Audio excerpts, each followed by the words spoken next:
Quer saber como analisar na prática um fundo imobiliário? Eu vou liberar uma planilha se bater 200 likes nesse vídeo. Fica comentando no final do vídeo e descubra.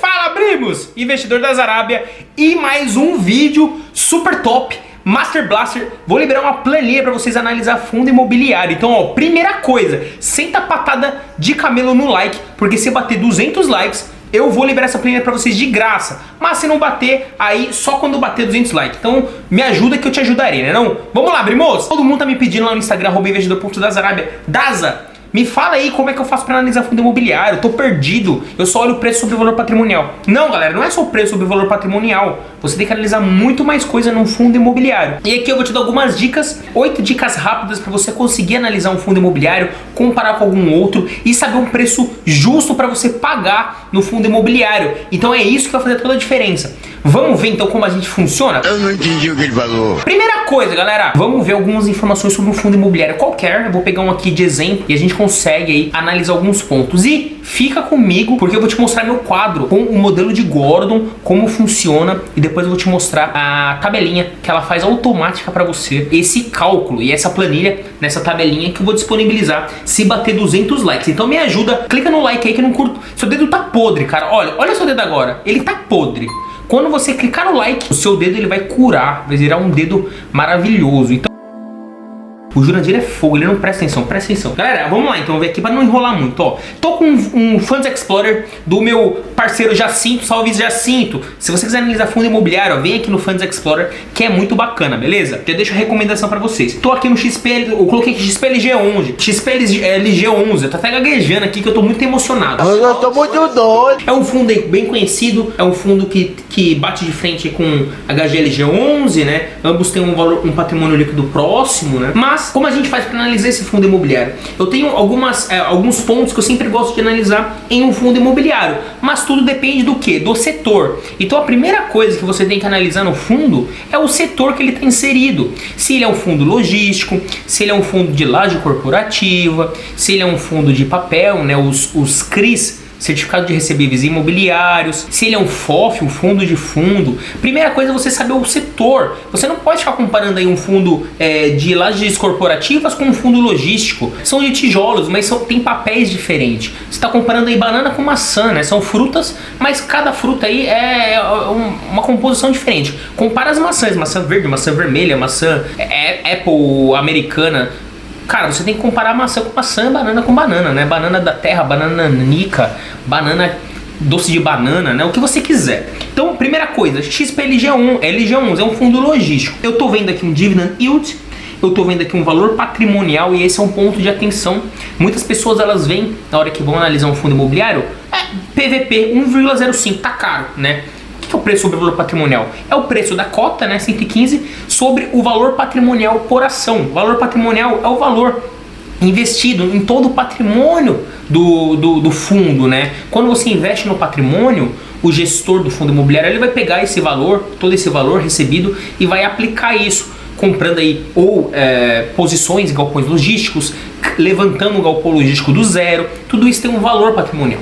Mas tem um ponto de atenção. Valor patrimonial, galera, ele tem uma defasagem, né? Um deságio. Por quê? Porque não é toda hora que o valor patrimonial ele é atualizado. Você tem um prédio, ele vale X. Você tem uma casa, ela vale X reais. Daqui 6 meses, talvez ela não esteja valendo aquele valor que você cotou, né? Então, uma vez por ano, aí eles fazem uma nova análise do valor patrimonial e isso daí é ajustado. Então, esse preço sobre o valor patrimonial, quando a gente fala de ativos de tijolo, pode ter um deságio, um ágio, pode estar desajustado. Então você não pode somente olhar aqui e achar que está caro ou está barato. Quando que eu uso o preço sobre o valor patrimonial? E aí esse é um ponto para você anotar.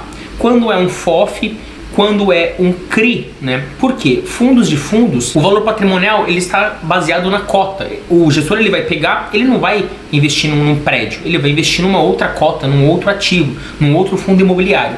Então, quando a gente fala de fundos, o ideal é sim que o preço sobre o valor patrimonial seja em 1, porque 1 é o justo, né?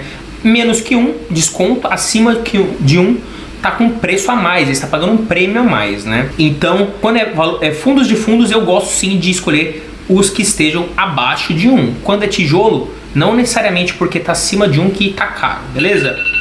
Estourou um negócio aqui.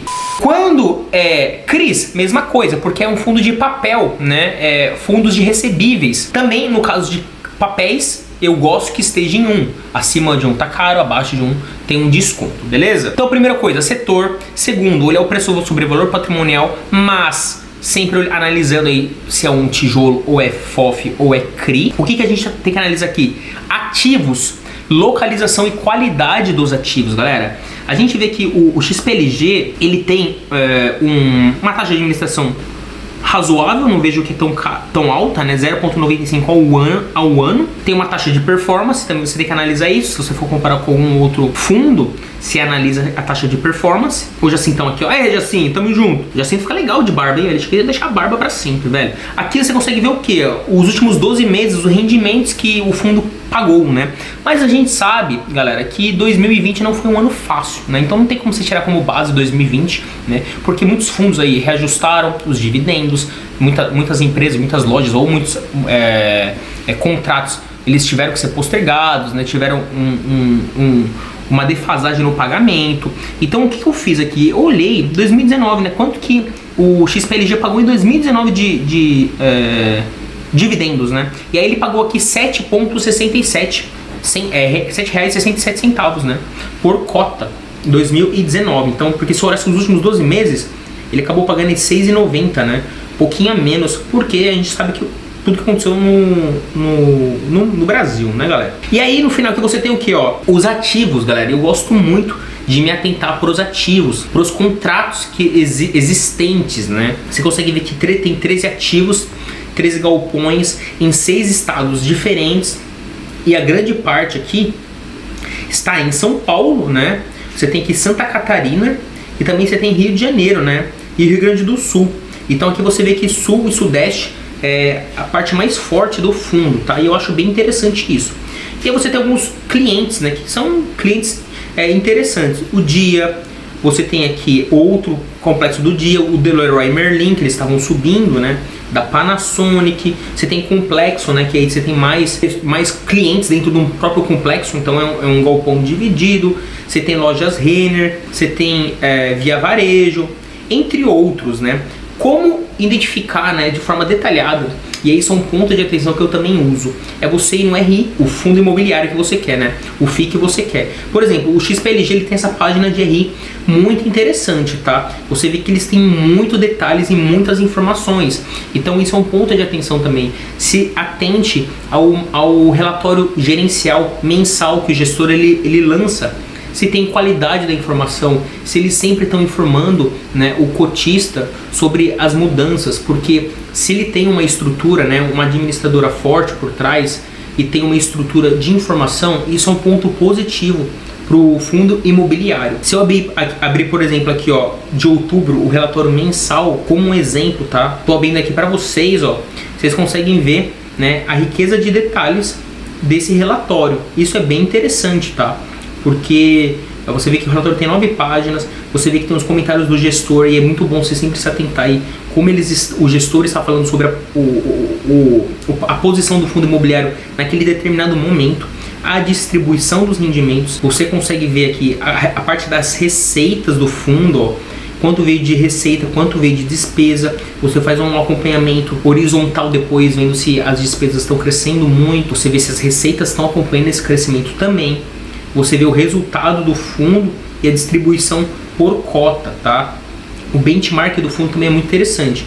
Eles tentam buscar sempre um retorno aí da inflação, né? Mais 6% ao ano. Ou seja, galera, isso aqui é muito interessante. Por quê? Porque você pode comparar isso com um IPCA mais que o governo está pagando. Se você ver aqui, o benchmark é um IPCA mais 6% ao ano. Se eu for olhar hoje quanto que está sendo pago no IPCA, né? Eu posso vir aqui ou na sua corretora mesmo, ou aqui no site da Ambima, galera, você tem essas informações também, quanto está sendo pago de prêmio, né? Você pode ver aqui que o NTNB, né, que acompanha aí o IPCA, ele está aí com uma taxa hoje, se eu vou pegar um fundo aqui de 2035, né, data de vencimento 2035, pagando aí IPCA 4%, né? IPCA mais 4%, ou seja, tá acima de um fundo, de um IPCA mais, de um título, né? 2% a mais aproximadamente, dado esse risco maior que é o fundo imobiliário, né? A gente sabe que IPCA está crescendo para o governo e aqui é o fundo imobiliário. Então, se atente a os detalhes, se atente à qualidade dos ativos, né? Se atente também, ó, vamos olhar aqui, ó, deixa eu ver como é que tá a parte de investimentos por classe, ó. Isso aqui é muito interessante, 87% do patrimônio está em imóveis, 2% em cotas de fundos imobiliários, 11% em aplicações financeiras, né? Então isso aqui é muito interessante. A parte dos contratos você tem que se atentar. Aqui 39% é contratos típicos, né? Um contrato aí que é aquele contrato firmado quando você faz um aluguel, que normalmente dura 5 anos. E atípicos são contratos mais longos. E aí, caso tenha quebra de contrato entre o locador, o locatário, você tem aí pagamento integral, né, desse contrato. Então aqui a grande parte é atípico. Isso é bom porque traz mais segurança pro gestor em si. A gente consegue ver aqui então os locatários e a porcentagem da receita de acordo com o locatário. Você tem, ó, 13% da Leroy, 16% da Via Varejo, 8% do Grupo Pão de Açúcar, 4% da Panasonic, 7% do Dia, 4% aqui da Unilever e 25% outros. Você vê que é bem diversificado, você não está lá 50% em um locatário somente, né? Isso é bem bacana. A gente consegue ver também aqui, ó, que a distribuição por setor, né, ó, comércio varejista 39%, um especulativo aqui de 14%, material de construção 13%, comércio e distribuição de alimento, né, 8%. Então você também vê aí que a grande parte do fundo está em comércio varejista e você consegue ver aí como é que está a situação econômica para o setor de varejo, como é que está o crescimento também de vendas no setor de varejo, que está crescendo bastante, mesmo numa situação complicada. Então isso aqui te dá também mais uma segurança maior. Quem gosta de fundo imobiliário, galera, por causa, né, que eles possuem esses contratos que a gente acabou de ver, longo prazo, e eles são reajustados pela inflação, então você ganha com a alta da inflação, diferente de você investir num ativo que não tem esse reajuste, né, pela inflação. Então você está protegido quando sobe uma inflação. O fundo em si ele vai reajustar os contratos pela inflação, então você vai estar protegido, né? Você consegue ver que 40% da correção de contratos ela é ajustada pelo IGPM, né, que teve uma alta muito expressiva no passado, 25%. E aí você tem aí 56% reajustados pelo IPCA do IBGE e 4% aí pelo IPC da FIP, né? Então você tem aí 100% dos contratos reajustados pela inflação, né? E aí cada um usando um indicador que diferente, né? Que leva aí no caso. Bem bacana, você tem aqui uma porcentagem de atualização de contratos também, né? Você consegue ver aí que os contratos são reajustados e aí por mês. Revisional dos contratos, aqui você consegue ver também por ano, né? Ó, 10% dos contratos aí até 2019, depois de 2021 2%, 3% em 2022 e 7% aí 2023 para frente, tá? Vacância, isso é muito interessante, você consegue ver como é que tá de vacância física, né? Quanto de espaço da área bruta locável de todo o patrimônio que está vaga, né? Você consegue ver que agora chegou em 10%. Mesmo assim, mesmo em 10%, você consegue ver que ele mantém um yield que não é ruim, né? O dividend yield desse mês foi de 0,51, mas você consegue ver que a composição física consolidada, né, que é composição por espaço, a grande parte do patrimônio locável, né, a área bruta locável está em sul-sudeste, o que eu me sinto mais confortável porque eu vim, né, do sudeste, e a gente sabe que São Paulo, Rio de Janeiro, Sul, é o que movimenta mais também, né, a parte econômica, e os galpões logísticos, eles precisam, né, de ter esse movimento também, tá bom? A gente consegue ver que a vacância física foi 10%, a vacância financeira menor, 4%, então você consegue ver aqui que os contratos, eles conseguem usufruir, né, e utilizar e extrair valor, né, porque a vacância física tá alta, mas a vacância financeira tá menor, né? 32 locatários, inadimplência de 0,41, área construída total aqui de 736 mil metros quadrados, né, com 13 condomínios, 123 módulos, aqui são os contratos, né, ó, mostrando típico, atípico, o indexador, então é importante você estar analisando aí, ver qual que é a empresa que tem a maior participação nos contratos, ver como é que está aí o indexador dessa empresa, né? É bem bacana, você tem que analisar esses relatórios, é importante, por isso que o detalhe, né, faz toda a diferença quando você tem aí esse relatório mensal detalhado, é muito importante, tá bom? Não somente para XPLG, mas para outros fundos que você for analisar, beleza? E aí, o que eu tiro disso? Pô, o XPLG é um fundo interessante, ele possui bons ativos, ele tá entregando um bom resultado, mas ele tá custando aí R$115,95. E aí, se eu olhar o preço do valor patrimonial, a gente tá pagando um pouquinho acima, né, do que ele deveria, olhando o preço sobre o valor patrimonial. Mas eu lembro que eu falei que não é tão interessante você olhar para fundos de tijolos, né, com um XPLG. Como a gente faz então? Eu tenho uma planilhinha, galera, que é do modelo de Gordon, né? Mas antes de eu mostrar a planilhinha, eu vou te mostrar, vamos lá no meu quadro, que eu quero só fazer um revisional e aí depois a gente volta aqui para continuar com a nossa planilha, beleza? Então vamos pro nosso quadro aqui do lado. Brimoso, então tô aqui, ó, o Jurandir já deixou pronto pra mim aqui a luzinha. Valeu, Jurandir. Jurandir é da hora, velho. E aqui eu deixei pra vocês um resuminho, então, do que você precisa analisar, o setor, a qualidade dos ativos, então, como é que tá aí os ativos em relação ao posicionamento dele no Brasil, né? Quais são aí os clientes que fazem parte, é muito importante. Como é que tá a vacância, né? Você tem dois fundos aí com a mesma vacância, qual que tá pagando mais dividendos? Ou se esse fundo ele tem uma vacância maior, mas mesmo assim ele tá pagando um dividendo com outro fundo que não tem vacância, talvez esse fundo que tenha uma vacância maior, se ele conseguir ocupar essa vacância, ele pague um dividendo maior no futuro. Então você tem que pensar esses detalhes. A área bruta locável, como é que tá isso, né? É muito importante você ver como é que tá a área bruta locável e qual que é aí a vacância física e financeira em relação a isso. O preço sobre valor patrimonial, lembra que eu falei para vocês? É muito importante, principalmente em FOF, né? Fundos de fundos e os fundos de papéis. Se atente a isso.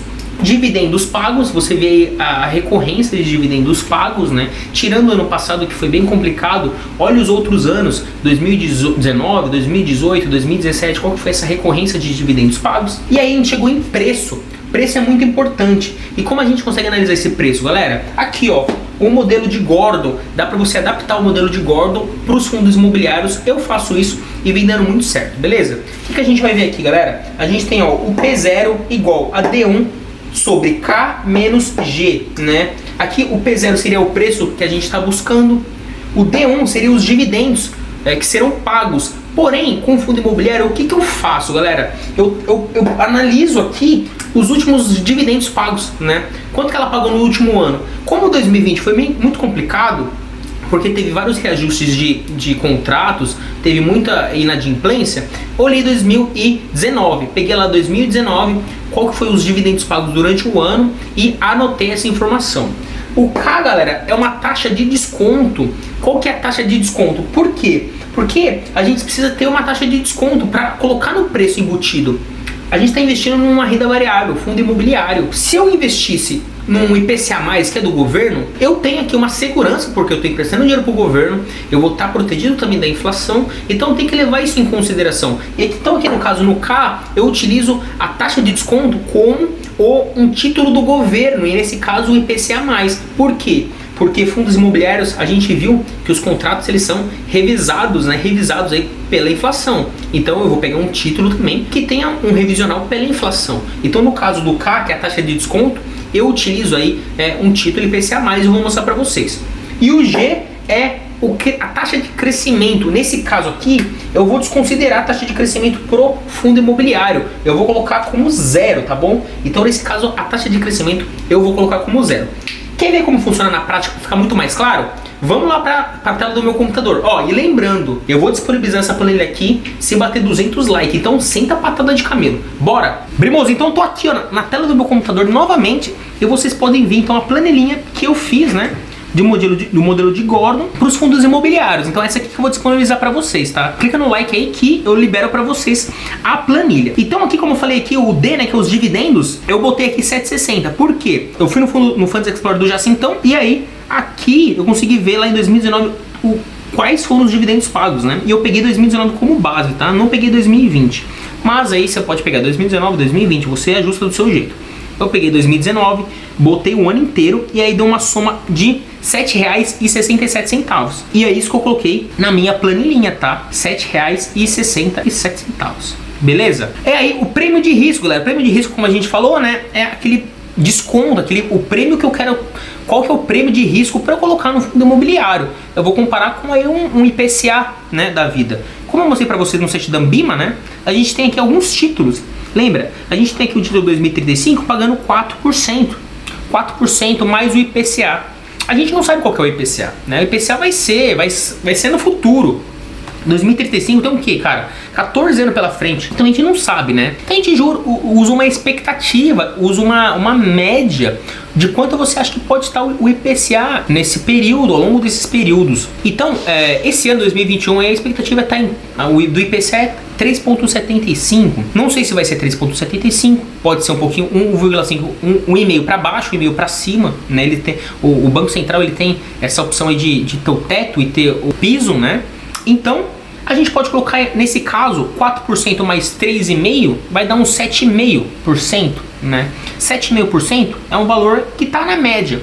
Então, eu coloquei aqui um prêmio de risco como 7,5%. E o crescimento, como eu falei para vocês, eu desconsidero, 0. Se tiver crescimento, é um plus, melhor pra gente. Mas eu boto como 0. Manter sem crescimento, somente com a renda chegando. E aí eu tenho um preço justo de 102, como vocês podem ver aqui, ó, 102,27, galera. Porém, eu coloco um ágio a mais, né? Eu coloco assim, ó, pô, eu vou colocar um pouquinho a mais de que eu poderia pagar, uns 15% a mais em cima desse preço, que seria aqui no caso então R$15,34 a mais, chegando a um valor aqui, até que preço pagar, de 117,61 no XP-LG11. Ele está sendo cotado aqui a 115,95, então sim, está dentro do range, né, do range para eu pagar de 117. Então para mim ainda é uma opção interessante continuar investindo no XP-LG. Lembrando que essa planilha eu utilizo somente para fundos de tijolos, tá? Logístico, shoppings, lajes corporativas, etc. Para papel e para FOF, eu não gosto de utilizar a planilha de modelo de Gordon, até porque, como eu falei, aí nesse caso o preço do valor patrimonial ele entra aí como uma opção para você comparar, e aí você olha, claro, os ativos que fazem parte de um FOF, onde ele está investindo, qual que é a estratégia, ou os contratos dos fundos de papéis também, se são contratos interessantes, pulverizados, etc, né? Mas para logístico, para tijolos, com certeza é muito válido. Beleza, Brimoso? Então, basicamente, assim que eu analiso os fundos imobiliários, eu coloquei bastante fundo imobiliário que está me dando uma renda bem legal, bem interessante, um retorno bem interessante, e fujam aí, né, de fundos que são monoativos, monoinquilino. Isso daí você esquece, tira esses fundos, porque isso daí é um risco a mais que você está correndo, tá? Procure sempre multiativos, multi-inquilinos e olhe sempre os contratos, como eles estão sendo reajustados, beleza? Eu sei que o vídeo ficou longo, mas é muito conteúdo aí para vocês absorverem, e tem muito valor, né? Então, muita gente pediu, trouxe para vocês. Não se esqueça de curtir, seguir aí o canal, clica no sininho, marca aí, divulga esse vídeo nos grupos de investimento para ajudar as outras pessoas, né? E eu já ajudei vocês também a declarar fundos imobiliários. Então, se você vendeu em 2020, precisa declarar fundos imobiliários, tá aqui, assista, que vale muito a pena, beleza? Então, batendo 200 likes aqui, eu vou liberar para vocês a planilha para vocês baixarem, beleza? Vou disponibilizar aqui na descrição. Assim que eu bater 200 likes, eu boto o link aqui, e também no meu Instagram, @investidor.dasarabia. Então me segue lá e me manda mensagem. Beleza, primos? Tamo junto. Até o próximo vídeo. É nóis. Bora rodar.